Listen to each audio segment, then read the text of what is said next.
nesse capítulo, fala no 18, o devoto que recitava 4 versos do capítulo só. Ele recitava diariamente. E ele alcançou uma bênção, assim, que eu não me recordo agora, assim, mas ele se livrou de uma... ele alcançou, agora eu lembrei. Foi assim, a história é assim, ó. Só para aumentar nossa fé no Bhagavad Gita, né? Tô falando isso, nos Shastras. Como a gente, assim, querendo mostrar que a gente não depende de nada mais extra. Se realmente você se jogar de cabeça na consciência de Krishna, tudo está aqui. E eu já li o Bhagavad, já li o Bhagavad Gita, eu sei vários detalhes. Fala até de riqueza, assim. Tem um verso assim, fala assim, que até, cara, é até assim, exageradamente. Assim, bem, não, é tão. Só um devoto fala assim que aquele que fica correndo atrás de dinheiro é louco. Porque a pessoa, simplesmente por recitar a história de Bharata Maharaj, ela alcança riqueza ilimitada. No capítulo do Bhagavad fala isso. Por você diariamente recitar o passatempo de Bharata Maharaj. Olha que loucura. Então, mas aí acontece aí do 18º capítulo do Bhagavad Gita. Depois você conta, não sei se você conhece aquele passatempo do Brahma, acho que é o Brahma de Avanti, se eu não me engano. Brahmavanti. Ele era analfabeto e ele ficava na frente do templo com o Bhagavad Gita na mão, de ponta cabeça e chorando, só que ele era analfabeto. Sim. E Chaitanya Mahaprabhu passou lá, parece, eu não conheço bem o detalhe, não me lembro muito bem. É isso mesmo? Ele passou lá e viu, não, é verdade, eu estou me lembrando desse detalhe aí. Ele parece que passou lá e viu, né, o devoto, né, com o Bhagavad Gita, e Chaitanya Mahaprabhu virou o Bhagavad Gita para ele, não foi? Parece que o devoto comentou. Aí ele colocou o Bhagavad Gita na posição certa, e aí perguntou, mas você está lendo o Bhagavad Gita? Aí então que ele falou, eu não leio, eu não entendo nada, mas eu fico olhando isso daqui, eu sinto uma profunda devoção por Krishna, e lágrimas surgem dos meus olhos. Eu gostaria muito de saber o que ele está falando aqui. E aí o devoto falou, você é o mestre do Bhagavad Gita. Todo o esforço para entender o Bhagavad Gita é para chegar nessa emoção que você já chegou. Então você já alcançou a perfeição do entendimento do conhecimento. Então, pegou o Bhagavad Gita e virou de ponta cabeça de novo. Continue. Foi desse jeito aí. Prossiga. Receba. É isso aí. Fala que as folhas eram manchadas de lágrimas. De lágrimas, né? Que ele... Antes a gente ouvia muito passatempo. Né? A gente fica sem contar e esquece o detalhe. Né? Você contou agora, eu lembrei disso. Mas então você estava falando lá do... O 18º capítulo do Bhagavad Gita foi assim. Quando chegou a Indra é um posto, né? Você faz muita atividade piedosa e você recebe corpos elevados. Você nasce como o Rei Sol, o Rei Indra. Você nasce como um Gandharva no planeta. Tem vários planetas aí pra cima, né? Pra baixo também tem um monte. Você escolhe pra onde você quer ir. E aí o Sr. Indra, quando chegou a fase dele abandonar o posto dele, vem ver as fotos aqui, ó. Daí, outra personalidade assumiu a posição de Indra. Outra pessoa. E aí Indra pegou, porque Indra ele tem um conhecimento de todas as entidades dele, porque ele está recebendo os jagras, né? Daí ele ficou curioso e foi falar com o Sr. Vishnu. Sr. Vishnu, como é que esse devoto, ele fala assim, ele não plantou árvores, ele não deu caridade, ele não cavou poços, né? Tampouco ele é muito versado nas escrituras. Tampouco ele é muito versado. Ele não é um exaltado assim, personalidade. Como é que essa pessoa abandonou o corpo e veio assumir a posição de Indra, se tornou um Indra? E aí o Sr. Vishnu falou assim, não, ele alcançou todo esse mérito porque durante a vida dele inteirinha ele recitava o 18º capítulo do Bhagavad Gita. 18º capítulo. Só o 18º. O 18º capítulo do Bhagavad Gita. E alcançou a posição de Indra. E alcançou a posição de Indra no final da vida. De tanto mérito que ele acumulou. Não, isso é completamente possível, porque a Bhagavad Gita tem o verso 10, 10, 10 e 10, 11. Porque assim, 10, 10, 10, 10 e 10, 11. Teshant satatai utanan bhajantan priti purvakanda dami bhujogantan jenamanu payanti te. Porque assim, a gente ouve muito as pessoas falarem o seguinte, acerca de Deus. Ah, mas por que ninguém pode compreender Deus? Ah, porque a gente não tem inteligência para entender Deus. Ah, porque e tal. Você já ouviu falar isso daí? Pessoas falam isso daí, né? Religiões, mano. Só que veja bem, olha só o que esse verso está falando aí. Quer ver só?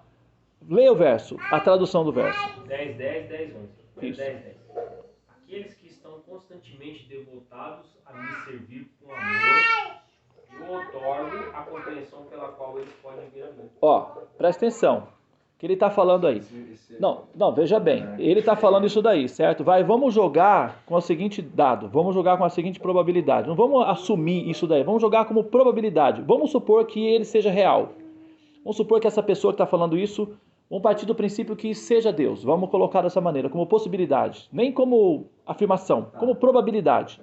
Se fosse, essa afirmação aí teria relevância porque é uma pessoa capaz de sustentar o que está falando. Então, essa pessoa, se for a pessoa suprema de fato, a afirmação é a seguinte: eu dou a inteligência pelo qual aquele que está me procurando com amor e devoção precisará para me alcançar. Então, quer dizer, não importa se você não tem capacidade, não importa se você não tem inteligência suficiente. Se você não tem, mas se ele se interessar por você e quiser que você tenha, acabou a limitação. Não tem limitação. Por exemplo, digamos que eu tenho uma empresa e eu quero que você venha trabalhar na minha empresa, mas você mora do outro lado da cidade. Daí você não tem condições de vir até a empresa para trabalhar. Mas se eu quero que você trabalhe na minha empresa, acabou o problema. Eu mando te buscar, compro um carro, te dou um carro. Entendeu? Eu te dou recursos. Então, supomos, a alma não tem capacidade de entender Deus. Ok, é uma limitação dela. Mas isso não é uma limitação para Deus. Então não tem como você aplicar essa tirania psicológica, filosófica sobre Deus. Você pode aplicar sobre a alma. Mas se houver interferência dele, acabou. Aí está falando aí, ó. Eu dou a inteligência pela qual a pessoa vem a mim. Acabou o problema. Acabou a dificuldade. O próximo verso, quer ver? Leia o próximo verso. Para lhes mostrar misericórdia especial, eu resido em seus corações, destruo com a luz brilhante do conhecimento a escuridão nascida da ignorância. Então, para mostrar misericórdia especial para essa alma que se interessa por mim, com amor e devoção, que não está tentando me explorar, que não está tentando me enrolar, que não está tentando me levar no 7-1, que realmente, quer amizade comigo. Eu, compassivo com essa pessoa, interessada em mim como pessoa, não no que eu tenho, mas em mim pessoa, destruirei com a luz brilhante dos meus conhecimentos toda a escuridão que surgiu do contato dela com a ignorância. Eu acabo com os problemas. Ela vem a mim, me compreende, me apreende e até eventualmente me controla, porque eu sou controlado por amor. Então, quer dizer, se uma pessoa pode chegar ao ponto de compreender completamente a pessoa suprema, de acordo com as próprias palavras dele aí, alcançar o posto de Indra, não é tão absurdo assim. Então isso é real. Assim, a gente entende como religião, mas se a gente começar a olhar do ponto de vista racional do que está sendo dito, deixa de ser meramente mitológico, religioso, para se transformar numa informação prática que você aplica na sua vida. Então eu acho que vale a pena... Tudo é uma intenção também, né? Eu acho. A intenção muda tudo. A intenção de como esse tal ser, essa alma está trocando, porque é delicado, é íntimo com Deus e está observando qual é essa intenção verdadeira. Eu, quando li, porque você lê, você vem lendo, né? Eu sempre observei o Bhagavad Gita nesse ponto, foi o que você falou da história. Ele não precisou ler para atingir aquela compreensão do sentimento de troca verdadeira, que é a intenção verdadeira. Muitas vezes eu sempre vi, desde pequeno, observar e via que aquilo era uma forma de trazer esse sentimento de uma forma muito pura, inteligência, refinada, né? Trazendo exemplos, como ele falou agora, sobre as três gunas, esses três modos. Mas essa maneira de se entregar, que eu acho que eu sempre observei e achei muito delicado. Qual é a maneira? Porque senão fica acadêmico demais e perde essa essência que tinha esse... Exatamente, porque o critério dele aqui, que tem um critério que ele está colocando, aqueles que se aproximam de mim como espírito amistoso, amoroso, com atitudes de amor, ou seja, serviços amorosos. Então, essa pessoa... Eu estava dando um exemplo para um rapaz que veio aqui outro dia perguntando e tal. Eu falei para ele, olha, que ele queria, né, fazer um pedido para Krishna. Eu falei, não se preocupe, você não faz o pedido diretamente, que é indelicado. Quando você está lidando com uma pessoa muito rica e poderosa, você não chega lá e dá um carro para mim. Você chega lá e observa o que ele gosta. Ele gosta de gato. Você vai aprende tudo sobre gato. Aprende a gostar de gato. Chega lá, faz carinho no gatinho dele. Observa o pelo. Olha, o seu gato ele tá com pelo assim. Olha, tem esse tipo de alimento. Vai ficar bom. Aprenda a gostar das coisas que o cara gosta. E você vai conquistar a atenção dele assim. Não chega lá, ó, você pode me dar um carro. Ele vai saber que você está tentando se aproximar dele. Ele vai ver que você está se esforçando sinceramente. Então ele vai computar isso daí. Depois ele resolve. Então, com Krishna é a mesma coisa. Não adianta, Krishna já sabe o que você quer. Ele sabe o que você está precisando. Aí você chega lá, não, Krishna, você que está aí, está vendo tudo e fica aí parado, com cara, como é que é isso aí? Resolve meu problema aí, meu amigo. Tipo, sabe, você chega na cara dura assim, pega mal. Ele vai chegando pelas beiras, tem que aprender isso aí com os mineiros lá, né? Tem pelas beiras. Olha, Krishna, olha o seu devoto lá. Tô preocupado com o seu devoto, viu, Krishna? Olha o seu devoto lá que, poxa, eu vou lá, vou cuidar do seu devoto. Aí Krishna, poxa, ele tá querendo cuidar do meu devoto. Eu sei que ele tá querendo alguma coisa de mim, mas ele tá cuidando do meu devoto. Então, pelo menos ele tá tentando pela via certa. Eu já tô ligado qual é a dele. Então, é assim que a gente conquista uma pessoa importante. Não é diretamente, é pelas, sabe, é pelas bordas, é assim.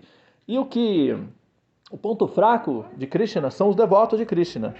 Então, se a gente tem um olhar maternal em relação aos devotos, e para isso você vai precisar de muita tolerância, muita resiliência, muita paciência, muito perdão. Você vai ter que ser uma mãe. Exatamente. Então, para conviver com os devotos, você vai ter que ter um amor com firmeza. Se precisar brigar, você briga, mas não é assim que abandona, vira as costas e vai embora. Não tem como. Porque mãe briga com o filho e tal, se precisar, vai visitar o filho na cadeia, mas não é que ela fica conivente com a, sabe? Mas a natureza maternal de estar sempre junto, de estar sempre cuidando, de estar sempre nutrindo, de estar sempre alimentando. E isso faz que é a conquista de Krishna. Né? Ó, esse espaço aqui, por exemplo, ó.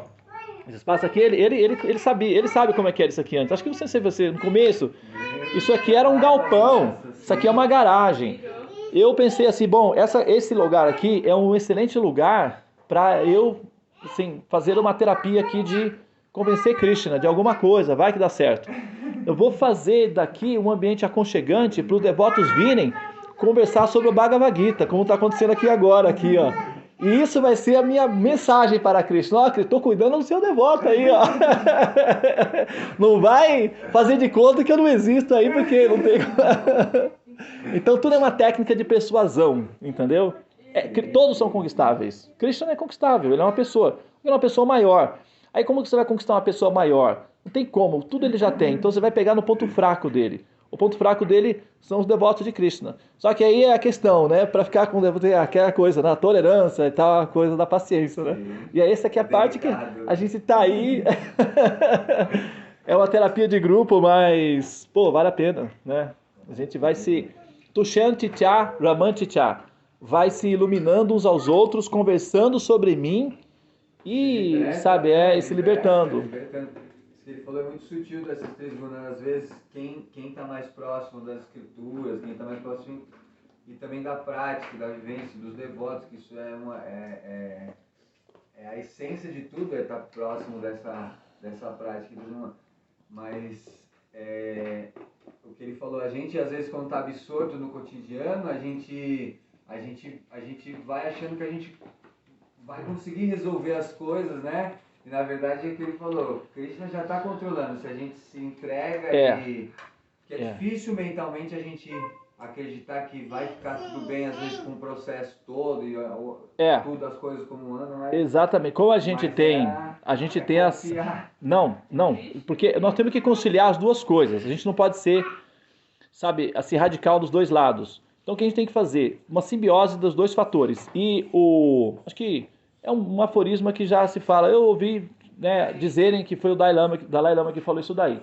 Mas eu acho que é um conhecimento universal, que diz o seguinte, nós fazemos, oramos como se tudo dependesse de Deus, mas trabalhamos como se tudo dependesse de nós. A gente corre atrás, mas não podemos abandonar a sugestão das Escrituras. A gente vai, né? Que nem o Bala aqui acabou, que você estava lá na batalha, né, Bala? Não, eu tava aqui no Cristo, fui só pegar sopa e já voltei, mas tava na batalha. Fiquei na batalha. Poxa, Bala, perdeu a oportunidade aqui de falar que você é um... Tá bom, na batalha. Peguei meia horinha de Cristo, fui pegar sopinha na batalha. Não, então você tá na batalha. Eu fui pegar. Então, assim, a pessoa vai, continua com as dificuldades que tem no Srimad Bhagavatam, né?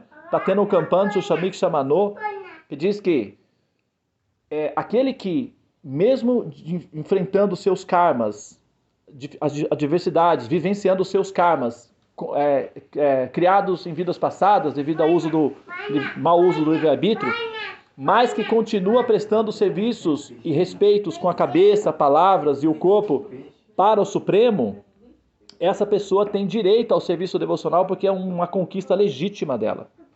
Então a gente tem os karmas, mas a gente não pode prescindir dos preceitos das Escrituras. A gente tem que insistir, continuar insistindo na Escritura, nas orientações, nos ensinamentos. E acompanhar. E na prática. E na prática. Batalhar, trabalhar, ir à luta, sair, correr atrás, mas manter a âncora nas Escrituras, como ele está falando ali, ó. Apenas por recitar o 18º capítulo, a pessoa alcança opulências ilimitadas. Mas o menino vai pedir o leitinho logo após terminar a leitura. Aí você já tem que ter ali, então, vai, entendeu? As duas... Se o leitinho tiver oferecido a Krishna praçada, alimenta o corpo e purifica a alma. Exatamente. Que é serviço devocional. Não, eu quis dizer isso aqui porque é mais profundo, cara. O que acontece é o seguinte, eu vim vendo há muitos anos, os devotos muitas vezes têm dificuldade, eles vão tentar resolver em outros lugares. Eu já vi. E na verdade não precisa. Tudo tem nos Shastras. Entendeu? Krishna deixou 1 milhão de alternativas. Para nós resolvermos nossos problemas. Pula-se o Bhagavad Gita, o chamado Bhagavad. Cerimônias de fogo, Com todos esses peregrinação. Sim, mas daí muitas vezes a pessoa tem problema, o cara vai sei lá, que você está gravando, não quero me aprofundar que eu não quero assustar ninguém. Mas aí o cara vai num lugar que não precisa, entendeu? Na verdade isso é só uma fraqueza de fé da pessoa. Não, sim, a carruagem ela se perde. Eu ouvi um passatempo uma vez. É verdade, ou falta desse conhecimento aí, né? Que está... Logo que eu virei Bhakti, eu vi esse passatempo, o Swami contou, eu quase me recordo que é uma Maharaj Krishna me contou, mas isso aí está registrado, foi em Nova Delhi. Teve uma epidemia de lepra na época. E aí foram consultar esse Vaishnava, que tinha esse costume de consultar os mais velhos. Que é o ponto, por isso que eu levantei esse tema aqui, né? Aproveitando falando do Gita Mahatmya. E aí, o que poderia todo mundo fazer? Uma pedania? Vamos isolar todo mundo? Não. Eles foram perguntar para esse Vaishnava e falou assim: nós vamos fazer o Harinama Sankirtan. Todos nós vamos fazer um Harinama Sankirtan. Juntou todos os Vaishnavas e começaram a fazer parika. Assim, constantemente. Fizeram parika cantando Santos Nomes. Todos se reuniram.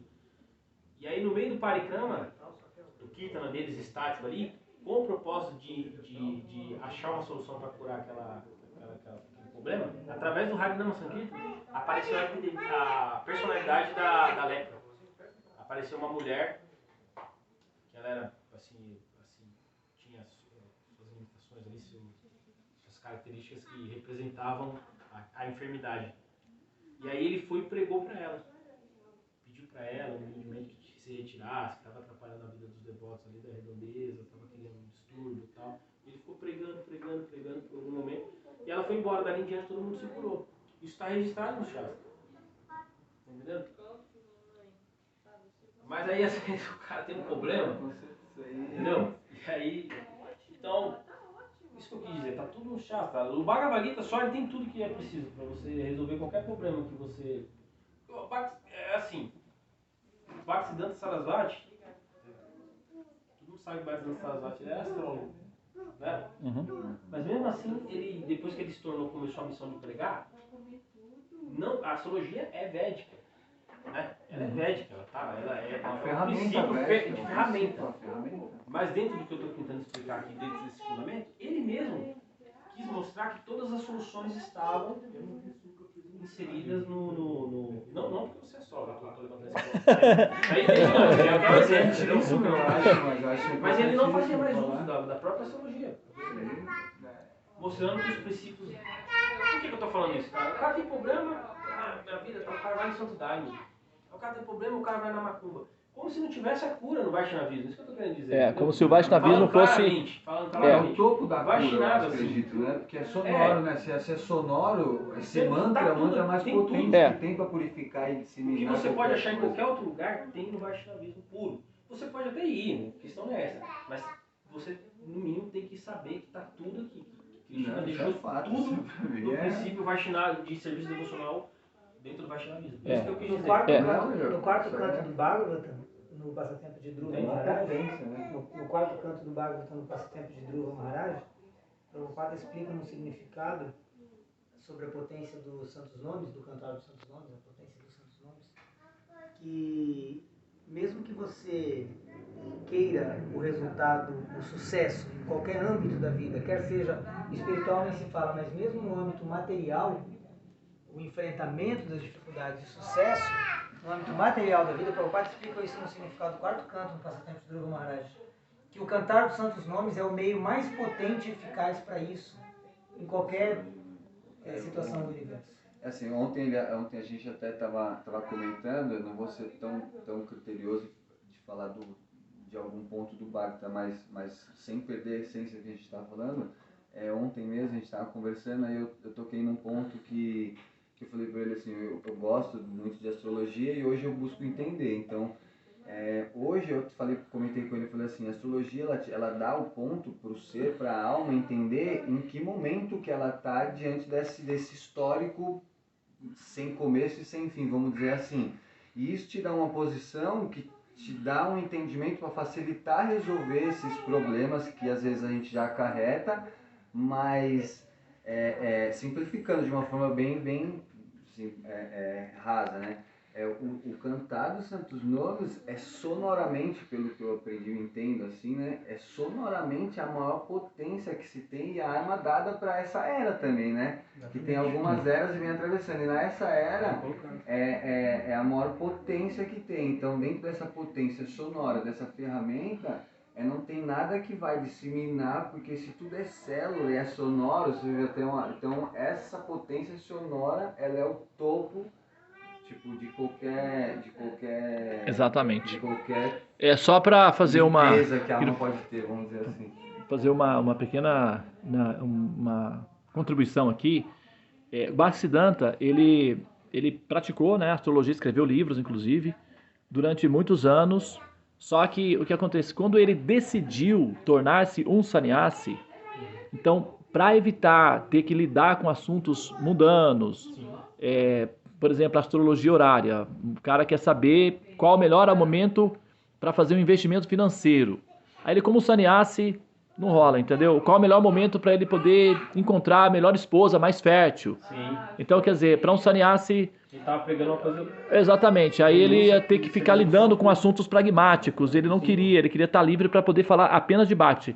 Por isso que ele migrou, né, da prática da astrologia para a prática da metafísica, propriamente dita. Sim. Mas esse foi um motivo pelo qual ele deixou a prática da astrologia. Não, inclusive, Prabhupada, ele fala no Chaitanya Charitamrita, ele pediu que os devotos de raça estudassem astrologia e Ayurveda. No Chaitanya Charitamrita tem uma passagem porque Prabhupada, é uma das... Ele falou que poderia ajudar muitas pessoas, que as pessoas teriam essas duas necessidades. É uma das atribuições que um Brahmana pode utilizar, que é a parte acadêmica, ele pode se especializar na medicina, que seria, no caso, Ayurveda, na psicologia, que é a yoga, ou na parte da astrologia, que é um serviço que é prestado para os devotos e tal.